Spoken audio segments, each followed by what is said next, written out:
Boa noite a todos, que a paz e o amor de Jesus nos envolva. Vamos elevando os nossos pensamentos, nos ligando com o nosso mentor individual, com Joana de Ângeles, Irmã Rosário, Irmã Teresa e toda a espiritualidade amiga nesta casa. Vamos nos ligar com nossa mãezinha querida, Maria de Nazaré, pedindo a ela que nos envolva em sua luz, em sua paz e que nos acompanhe em nossa ligação com Jesus, nosso Mestre. Mestre, estamos aqui reunidos para mais um estudo do Teu Evangelho e lhe pedimos, derrama sua luz sobre nós, se faça presente entre nós nesta noite. Auxilia-nos no entendimento e na aplicação dos Teus ensinamentos em todos os momentos da nossa existência. De mãos dadas a Maria e a Jesus, chegamos à presença do nosso Pai. A Ele agradecemos pelo que somos, pelo que temos, pela oportunidade desta encarnação e elevamos os nossos corações e pensamentos em louvor e agradecimento, dizendo a Ele: Pai nosso que estais nos céus, santificado seja o vosso nome, venha a nós o vosso reino, seja feita a vossa vontade, assim na terra como nos céus. O pão nosso de cada dia dai-nos hoje, perdoai as nossas ofensas, assim como nós perdoamos a quem nos tem ofendido. E não nos deixeis cair em tentações, mas livrai-nos de todos os males, pois vossos são o reino, o poder e a glória para todo sempre. Que assim seja, Senhor. Graças a Deus. E vamos nos ligando neste momento com as equipes de tratamento da casa. Vamos pedir a luz branca do Cristo sendo projetada sobre todos os nossos assistidos, para que eles recebam dessa maneira a luz, a paz e uma harmonização. Vamos nos ligar com as equipes de P2 e pedir a projeção da luz azul em todo o sistema nervoso central dos nossos assistidos, trazendo o equilíbrio e a força para esses centros de força. Vamos nos ligar com as equipes de CH, pedindo a projeção da luz rosa no cardíaco dos nossos assistidos, para que a confiança, a fé e a esperança se fortaleçam em cada um deles. Nos ligamos nesse momento com as equipes de P3B e pedimos a projeção da luz branca do Cristo, da luz azul na mente e no coração de cada assistido. Vamos pedir também que sejam feitos todos os cortes de ligação que se fizer necessário e que essas energias sejam levadas para o astral para o melhor tratamento. Vamos pedir a projeção da luz azul que vai envolver o sistema nervoso central, periférico e neurovegetativo. Um rosa claro no cardíaco para aumentar os bons sentimentos, um amarelo claro no frontal para fortalecer os pensamentos positivos, a confiança e a ligação com o mentor individual. E uma cúpula rosa clara vibrante da cabeça aos pés, para que o tratamento permaneça até quando for necessário. Aos assistidos de saúde, vamos pedir a projeção das cores do arco-íris, que eles fiquem envolvidos numa cúpula protetora até quando for necessário. Que assim seja, Senhor. Graças a Deus. Convidamos a todos para que assistam neste momento à palestra que será posta no ar. Que assim seja. Que a paz, que o amor do Mestre Jesus nos envolva uma vez mais. Amados irmãos, em Cristo, falar sobre o capítulo 17 do Evangelho segundo o Espiritismo, sede perfeitos, é algo desafiador, porque nós vamos verdadeiramente pensar: quem é perfeito neste mundo? Quem foi? O nosso Mestre Jesus.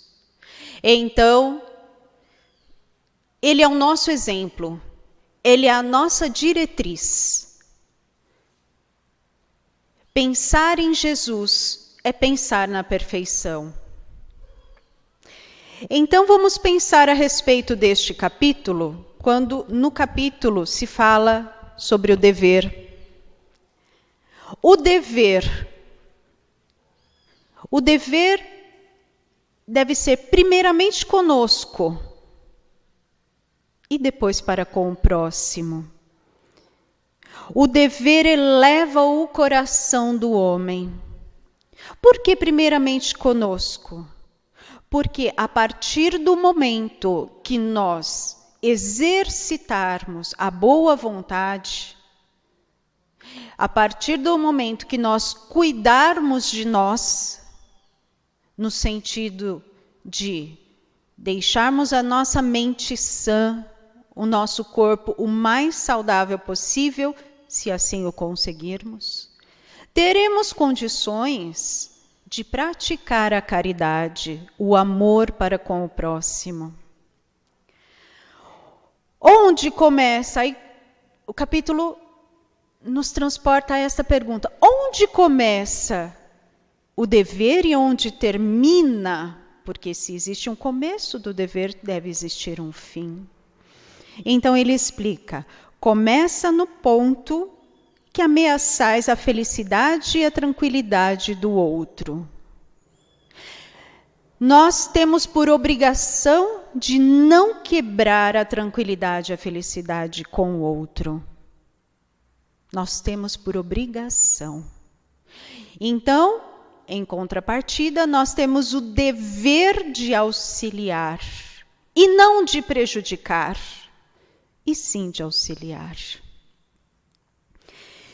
E o nosso dever vai terminar no limite de quando alguém passar por cima de nós. Mas muito cuidado com essa interpretação. Muito cuidado. Porque às vezes a gente coloca essa interpretação equivocada. A gente acha que o outro está passando por cima de nós, sendo que na verdade é o nosso orgulho de entender que aquilo está sendo feito. Jesus, até o fim dos seus momentos na terra, ele manteve o seu legado, o seu dever, o seu amor para com o próximo. Mesmo quando eles o mataram, passaram por cima dele. Mas os teus ensinos foram tão grandiosos que sublimaram tudo isso.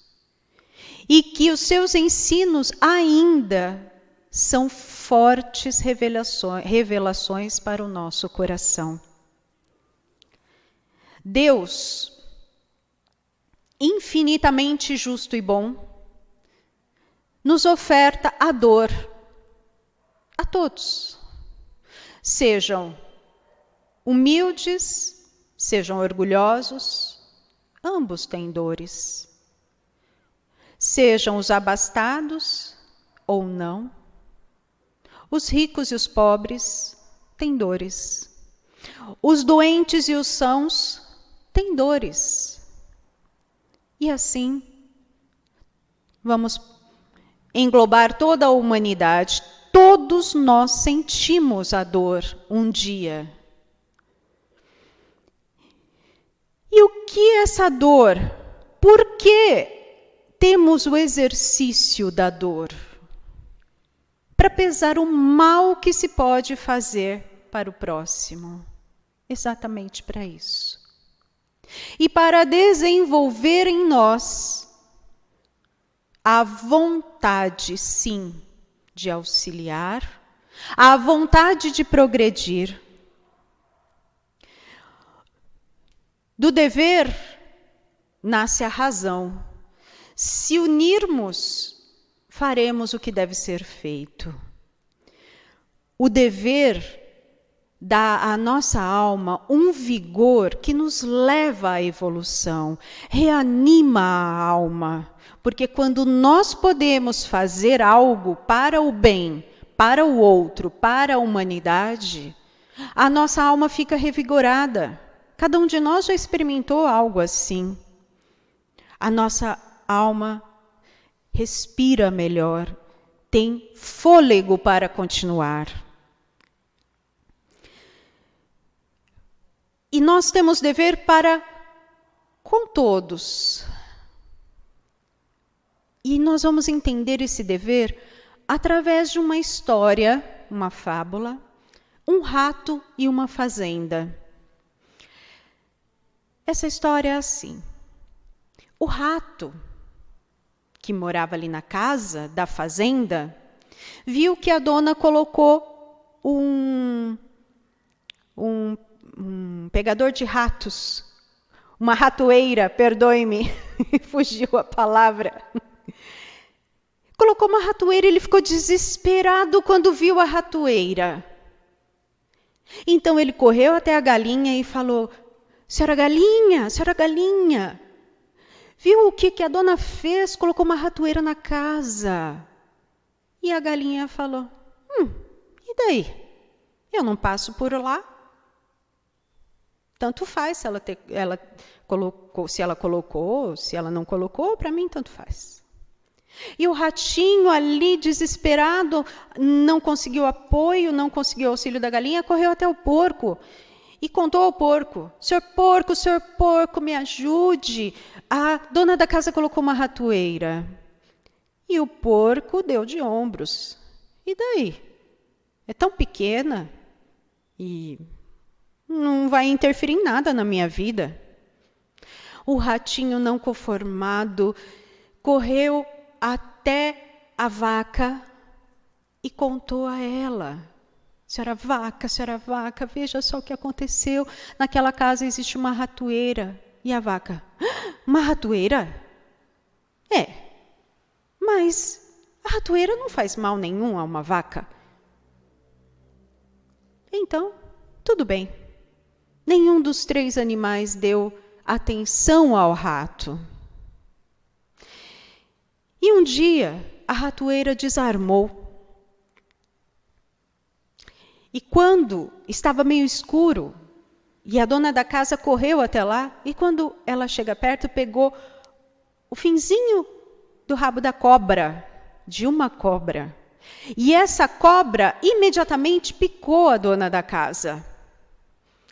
A dona da casa adoeceu com o veneno da cobra, foi para o hospital, seu esposo a levou ao hospital.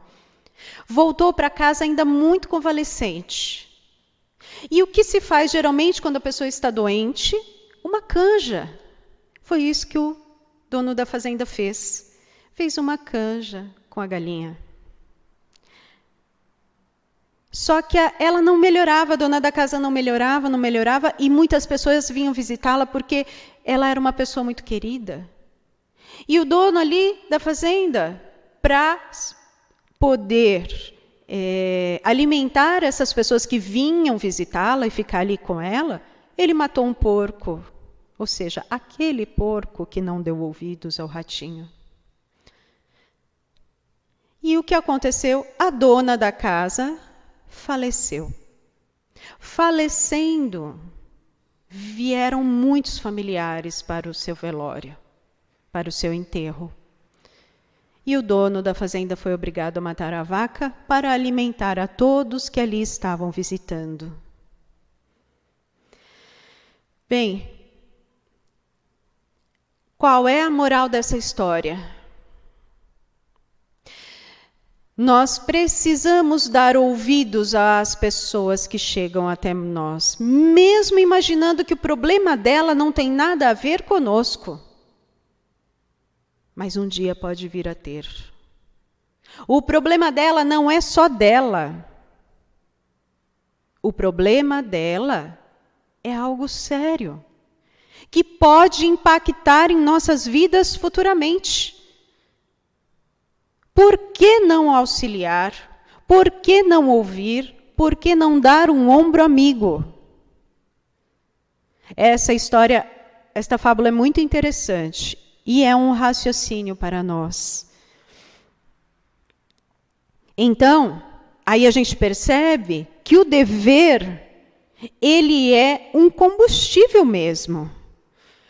Quando a gente entende e pratica o auxílio, o dever aliado à razão é um combustível para a nossa alma. É um combustível para prosseguirmos na caminhada, praticando o melhor de nós. Bom, então, qual é o nosso dever atualmente e em nossas vidas constantemente? Ser positivos. Existem dois tipos de pessoas. O positivo realista, aquele que pensa no melhor, mas que entende com a razão o que está acontecendo. E o negativo realista, aquele que entende o que está acontecendo, mas sempre tem algo em detrimento a dizer, a fazer, a falar. Temos a nossa parcela de responsabilidade em tudo que acontece em nossas vidas, meus irmãos.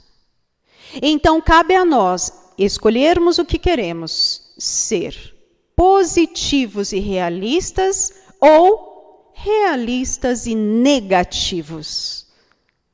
Então, vamos entender como é que agem esses dois.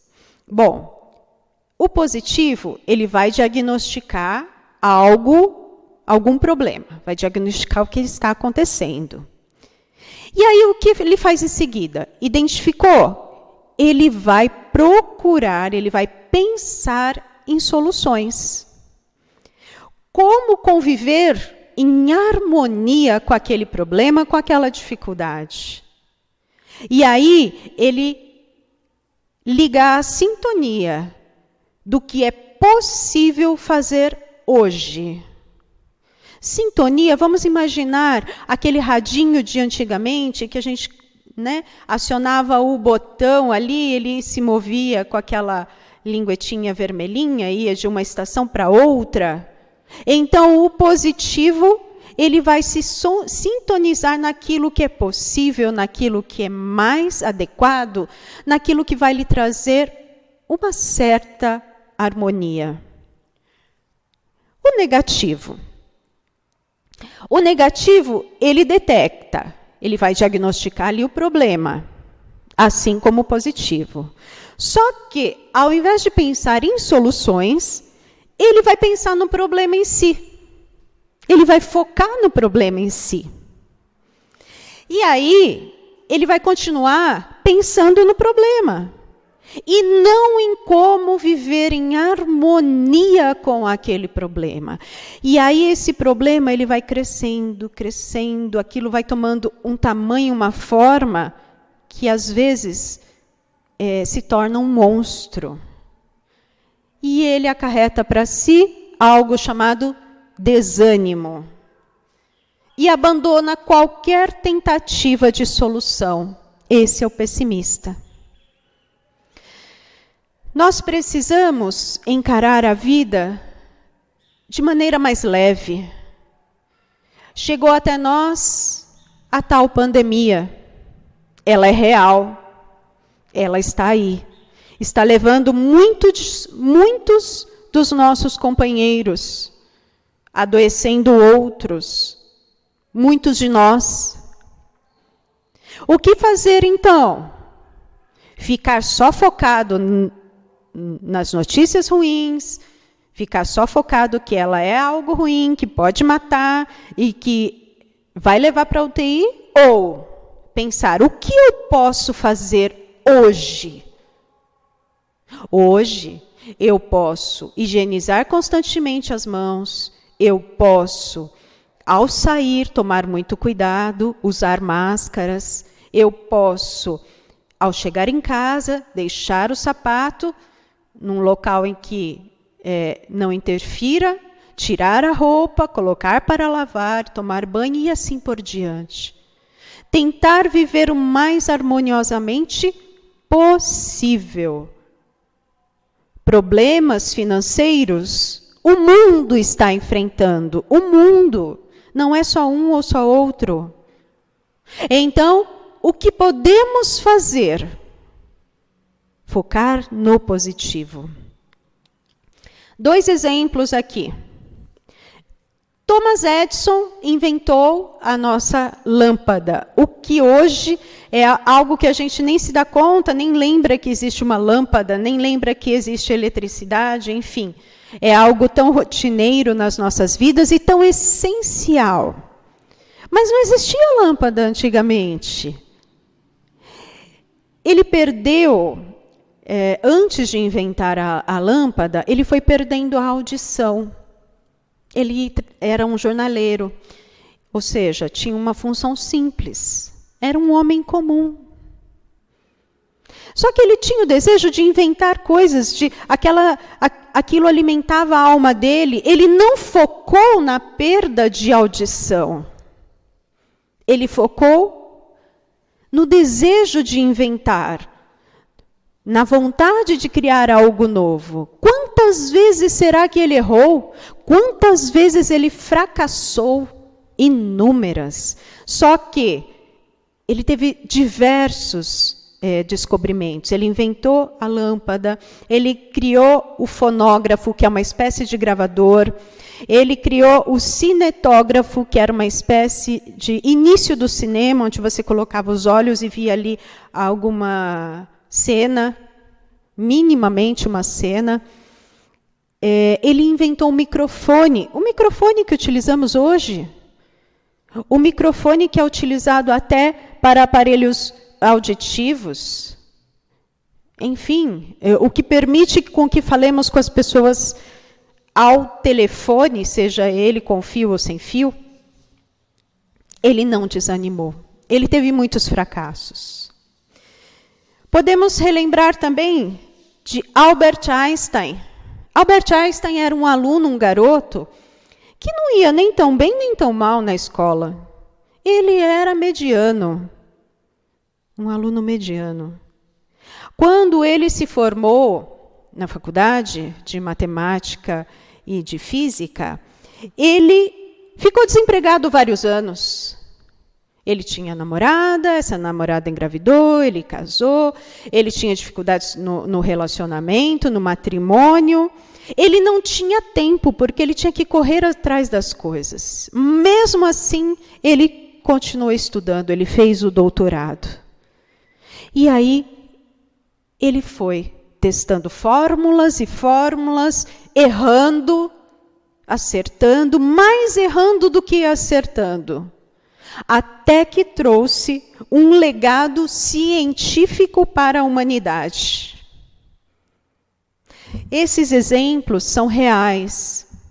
São exemplos que quebram o ciclo do fracasso.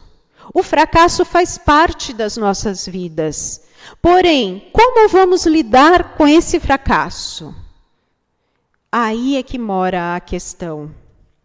Saber lidar. Vamos imaginar que o fracasso... vamos imaginar um círculo agora, o círculo do fracasso. Então, nas pontas, vamos imaginar 4 pontas. 4 pontos. 2 em cima e 2 nas laterais deste círculo. Nas pontas de cima, vamos imaginar que ali está o fracasso. Fracasso em cima, fracasso embaixo. Nas laterais, um é o desânimo, o outro reafirma o desânimo. Então, a gente vem.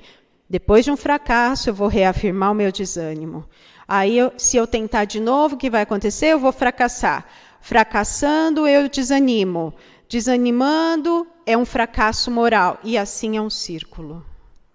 O círculo vicioso do fracasso. O que aconteceu com estas pessoas às quais nós falamos agora? Que quebraram o ciclo do fracasso. Eles não entraram na onda do desânimo. Existiu fracasso, sim. Vamos continuar imaginando esse círculo. Fracasso lá em cima, na ponta e embaixo. Porém, eles tiveram a vontade, o foco, a insistência de continuar. Então, vou tentar de novo, mas aí eu tive um fracasso. Então, vou tentar diferente. teve outro fracasso. Mas eu vou tentar de novo, não vou desanimar. E assim quebra o círculo do fracasso. O desânimo, para os pessimistas, é o foco do problema. Aí é que está o foco.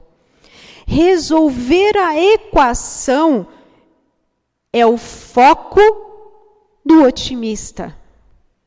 Então, vamos tentar resolver a equação que está acontecendo conosco, seja ela da humanidade, seja ela do nosso íntimo. Então, vamos lembrar que o problema não é fracassar, de forma alguma. O problema é desanimar. Pensar, o que eu posso aprender com esse fracasso? O que deu errado? Eu posso fazer algo diferente? Obtendo essa resposta, tentar novamente, e de novo, e de novo. Focar não no fracasso, não no problema, mas focar na solução. Focar em algo que eu possa sonhar, que eu possa idealizar, que eu possa acreditar. Então, a gente conclui que a esperança é a nossa maior aliada. Relembrando, tudo que acontece na sua vida tem sua parcela de responsabilidade. Então, nós temos, sim, parcela de responsabilidade em tudo que acontece conosco. Nós não sabemos por que muitas vezes as coisas dão erradas. Talvez nós não saibamos identificar os erros.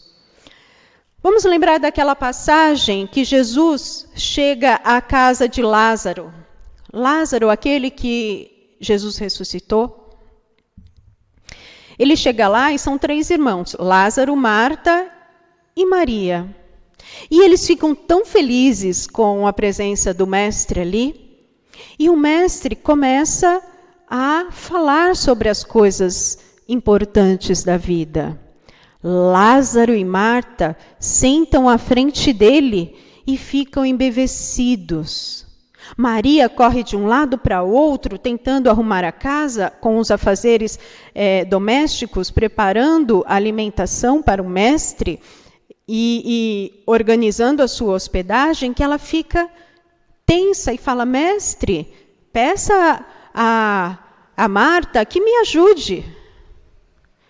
E aí o mestre Jesus responde a Maria, Maria, Maria, por que estás tão afatigada com muitas coisas? Uma só, sendo que uma só é necessária. E Marta escolheu a boa parte, a qual não lhe será tirada. Maria escolheu a boa parte. Na verdade, Marta era a que estava afatigada, perdoe-me. Maria escolheu a boa parte. Maria sentou ali e começou a ouvir Jesus. Não que as coisas da casa não fossem importantes, sim, eram importantes. Sim, era importante preparar, mas aquele momento era único com Jesus.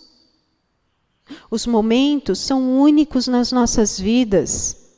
Às vezes a gente deixa de ligar, às vezes a gente deixa de ouvir, às vezes a gente deixa de abraçar, deixa de estar com a pessoa que a gente ama, por tantos afazeres.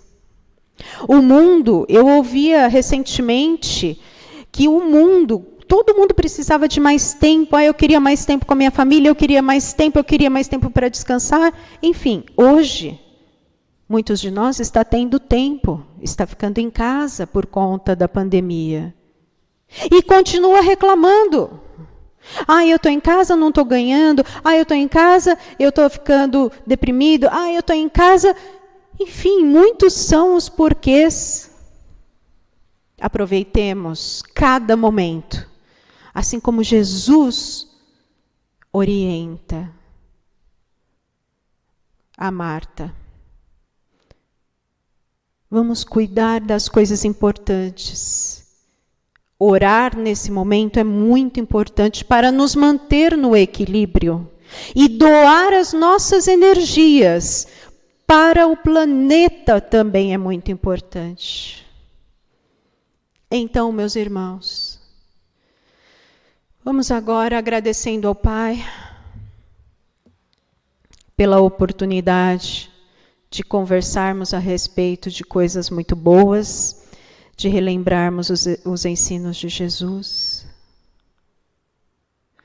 E vamos doando as nossas vibrações para onde for necessário. Para a casa do Dr. Bezerra de Menezes no espaço, para que ele as distribua. Vibremos por todos os tarefeiros da boa vontade, para que não percam o ânimo. Vibremos por todos os lares da face da terra, para que haja harmonia e paz. Vibremos por todos os hospitais e trabalhadores da área da saúde, para que recebam as energias do Cristo Consolador, para que continuem essa jornada com muita fé, auxiliando a todos que necessitarem.